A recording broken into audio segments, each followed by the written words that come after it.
Seguimos con nuestro estudio de la teología contemporánea y postmodernidad y con el tema de evangelicalismo latinoamericano. Ya hemos visto dos cosas, el origen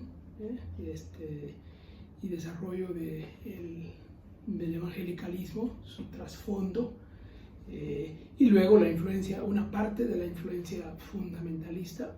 Hoy continuaremos con esa parte y comenzamos a hablar de esa transformación que tuvo el movimiento fundamentalista en el correr de los años, de una afirmación de la fe, que es como nació, a una identidad anti todo,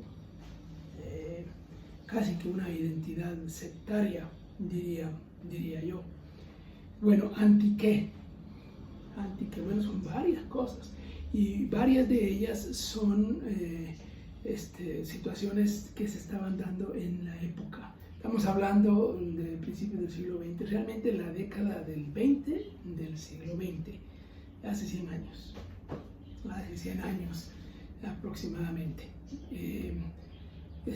¿Anti qué? Bueno, el primer choque obviamente era la teología liberal.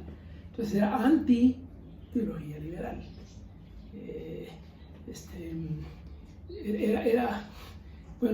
Era la razón de ser, por eso nació, para reaccionar contra eso, y entonces obviamente se volvió antiliberal, pero también fue anticientífico. Esto ya no tenía tanto que ver con las doctrinas fundamentales de la fe cristiana, aunque se interpretó que sí, especialmente con el tema de la evolución, que era la teoría que estaba floreciendo, empezando a salir en aquella época. Se pusieron a la defensiva y entonces todo lo científico estaba malo y se volvió anticientífico, y eso le dio una identidad muy negativa al movimiento fundamentalista en Estados Unidos en aquella época. Bueno, un tercer elemento es anticomunista. Bueno, la Revolución Rusa acababa de suceder hacía unos pocos años antes, y había expresiones del socialismo en todas partes del mundo, incluyendo en Estados Unidos.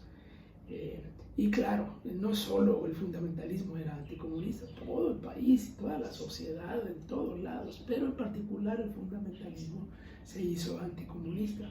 Y eso ha sido una identidad del movimiento evangélico a lo largo de la historia. Incluso heredamos nosotros eso también aquí en América Latina.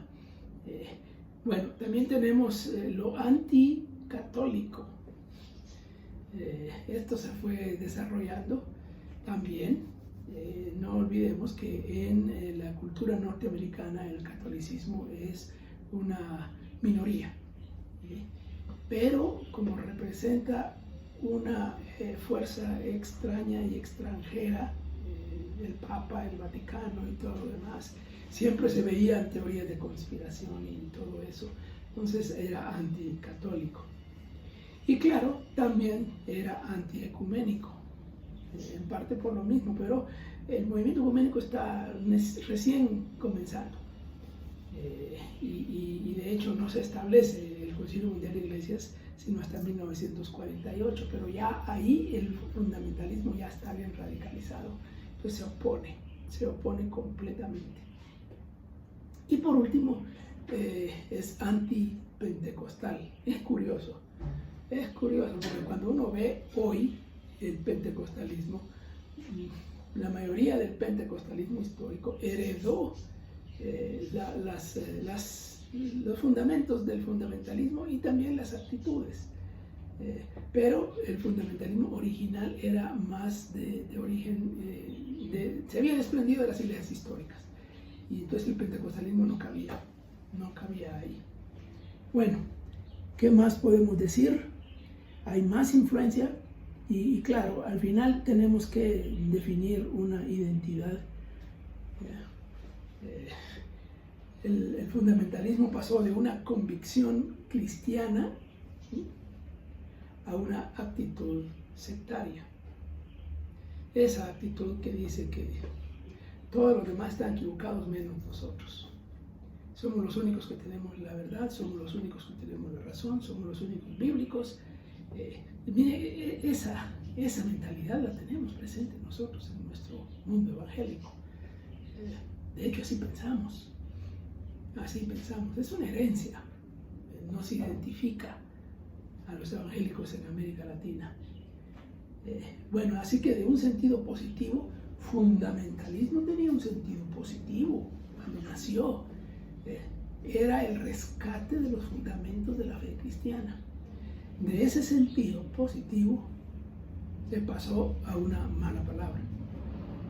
Hoy fundamentalismo es una mala palabra.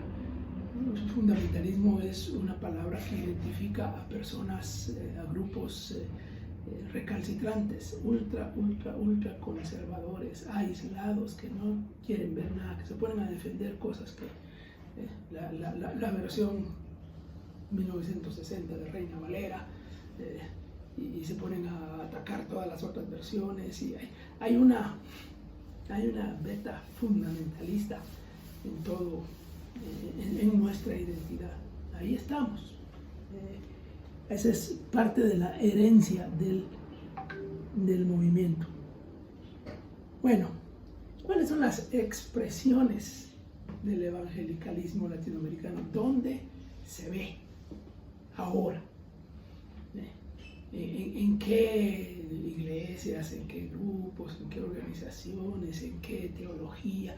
¿Dónde se ve ahora? Si queremos describirlo, tomarle una foto al evangelicalismo latinoamericano contemporáneo, ¿dónde encontraríamos algo de eso?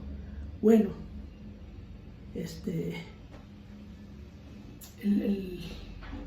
el primer momento, el primer lugar o la primera expresión de ese evangelicalismo latinoamericano se dio en el pasado, y hay todavía algo de eso ahora, que son las llamadas iglesias de trasplante. Aquellas iglesias, especialmente europeas, que llegaron a América Latina en los siglos anteriores, siglo XIX particularmente, con los inmigrantes.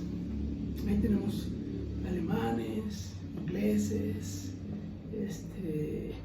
aún franceses, italianos protestantes, que trajeron sus iglesias. Entonces tenemos iglesias anglicanas de trasplante. Son anglicanas para los ingleses en América Latina.